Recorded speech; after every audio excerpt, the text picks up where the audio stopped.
Hello students, it's your favorite teacher, Miss H, and today we are going to do some close reading.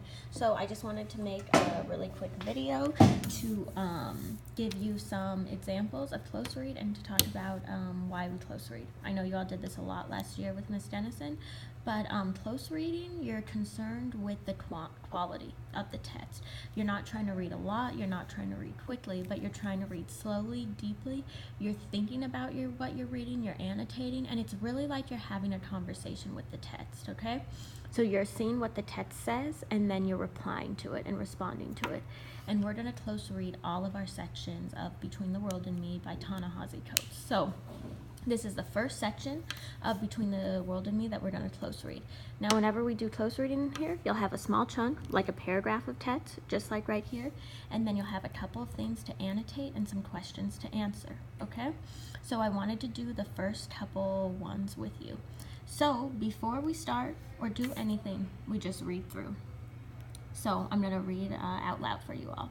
Remember, before we do any of these, we just read through. Son.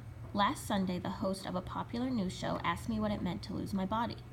The host was broadcasting from Washington, D.C., and I was seated in a remote studio on the far west side of Manhattan. A satellite closed the miles between us, but no machinery could close the gap between her world and the world for which I had been summoned to speak. So to give you all a little backstory on this, when Coates starts this, he's talking about he's being interviewed. So he's in one location and he's being interviewed over a satellite by a news host who's in Washington, D.C. Okay, so the first thing we do when we close read is we just read it through quickly. So we read our chunk of text. Now let's look at what we need to do. So the first thing we need to do, we need to highlight text that describes who Coates is writing this book to and explain how it proves who he's writing his book to in the margin. So we're going to highlight something, and then over here in the margin, we're going to write how it proves who he's writing his book to. So let's highlight text that describes who Coates is writing this book to. Well, I know he's writing to his son, and I know he's writing to his son because right here it says son. So I am going to highlight that. And then I'm going to explain he's writing to his son over here in the margin. So he's writing to his son because it says he's writing to his son.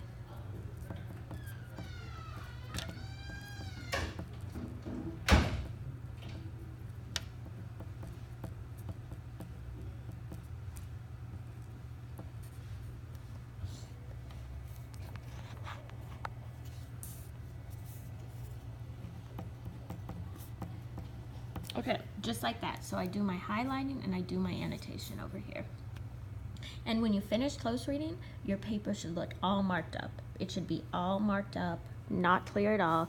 You should have all these markings, your highlighting, your annotations. Okay, so the second thing I need to do, right here, number 2, it says, circle the text, what it meant to lose my body, and explain what you think this means in the margin. Okay, so I need to circle the text, what it meant to lose my body. So I'm circling that. And then I need to explain what this means in the margin. And this is tricky. What it meant to lose my body.